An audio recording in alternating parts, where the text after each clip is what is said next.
Wall. Minister, you're very welcome this morning. Minister, as always, I'd like to start with painting a picture of two of the many cases that I want to speak about this morning. The first case is from a family of a young man from Newbridge.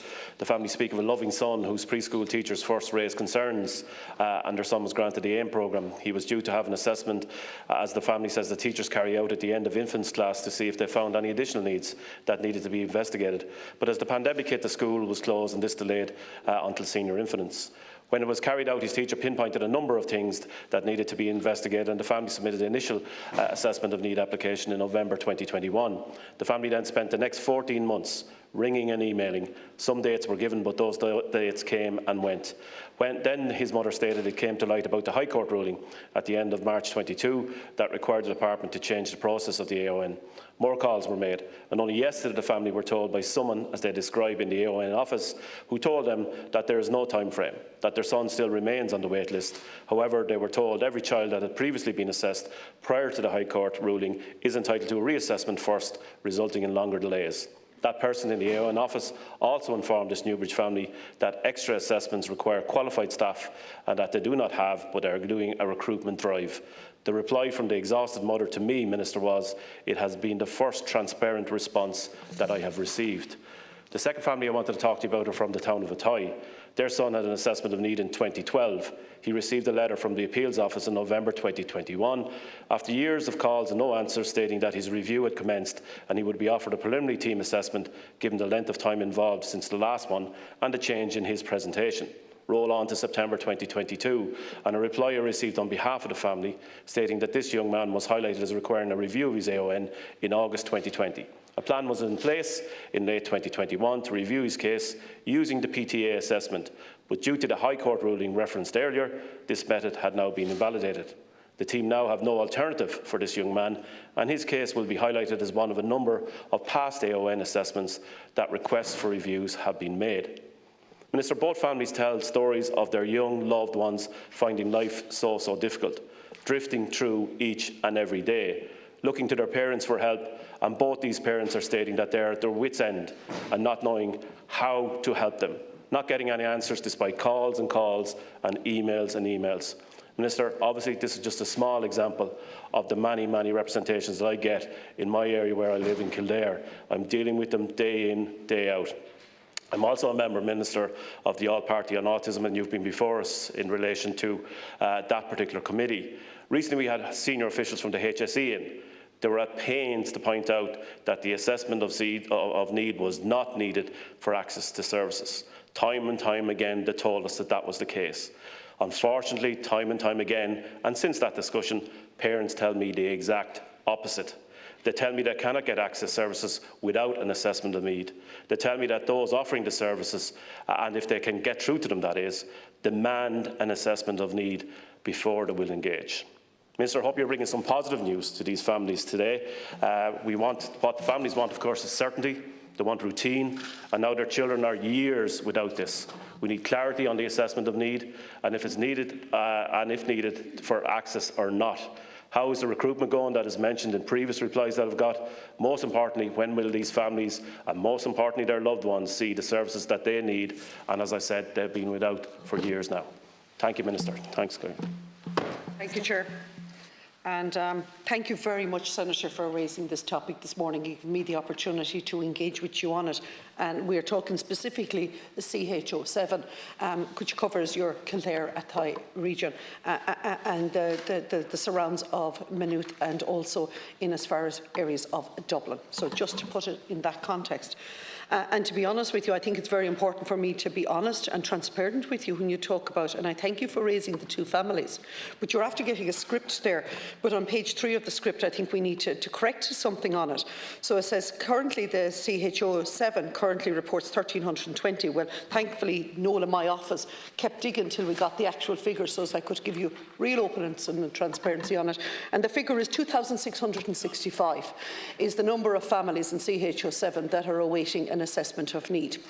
All right, so that is Groundhog Day. That is as bad as it can get. And to be honest with you, with the growth in population and the census returns, we haven't kept pace. HSE has not kept pace. Funding has not kept pace with disability sectors and the growing population right around the country. And it's important to say that.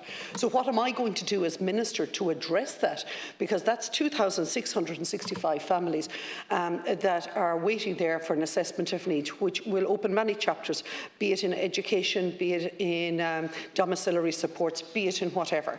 So what my suggestion and my working with the HSE at the moment is I am looking at putting in place a number of regional teams. Like while at a local level I have to complement Deborah and Deborah Jacob, I have also to complement my leads in that area, and that are care, that are Stewart's Care, and that are CRC. They're my leads in the area, and they work really, really hard with Deborah in ensuring that the PDS programme and the assessment of needs, what can be delivered, can be done. Okay, but there is a legacy piece there, and the legacy piece is to do with the PTAs, but the legacy piece as well is we need to address the High Court ruling. I have got the report back in relation to it from the HSE. I have actually sent it to the legal department in the HSE for their independent advice on it before we make a final decision, because what was in the past didn't work. What we came in with the PTA didn't work, and we now need to not be unsure about what the next step is. But when I have my final report back, which is within a number of days, my suggestion is, because I was very fortunate in the last budget to secure 11.5 million to address this backlog and assessment of needs, I think I need to put in place 6 regional teams to match the RHAs. And those 6 regional teams will cover the various areas right across the country. So as we will have a complement team in each RHA that will just specifically address assessment of needs, and we get down through it. And then when those assessments are done, the children that need whatever supports are required will either find themselves back onto a primary care team, depending on it, or back on to the CD&T teams. Or they will have the results that they can present to the Department of Education to get their educational supports. So there is 3 different levels to this. While it might sound complex, the flow of this will be quite seamless, and it will be dependent on the staff.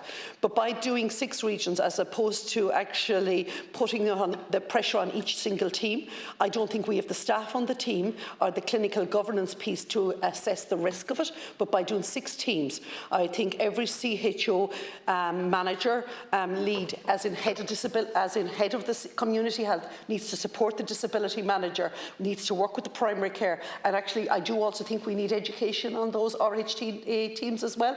So it is the whole of the child at the centre, what the child needs, and that is the ambition, sooner than later. Thank you, Minister. Senator Wall.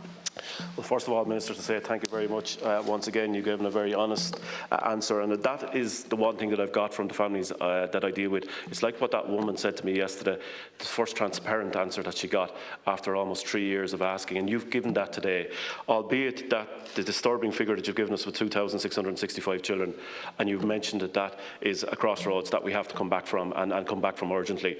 I appreciate that you're going to put in charge the regional teams, the 6 regional teams. But I think we need to address that statement as well by the HSE that you don't need an assessment of need, because you do. And that is huge, and they were at pains to point out at that committee that you don't. But every clinician that families that I deal with visit, the first question they ask is, where's your report? Where's your assessment of need? We're not going to talk to you unless you produce that.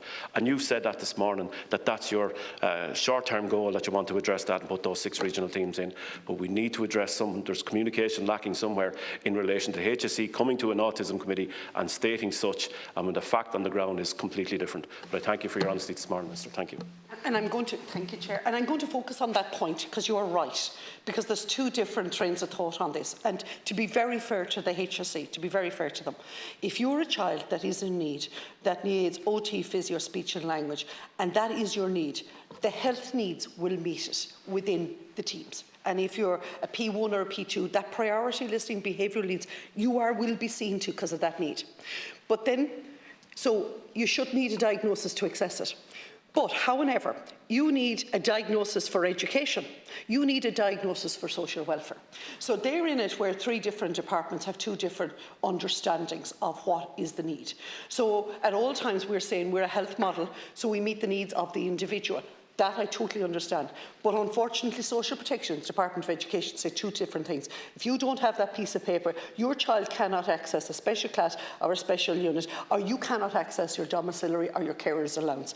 That is a piece that needs to be sorted out. But the HSE and what they're saying there, they're correct in what they're saying to you, but it is not it is unjust not to acknowledge that without a diagnosis you can't access the other services. That I am trying to break down that barrier of understanding.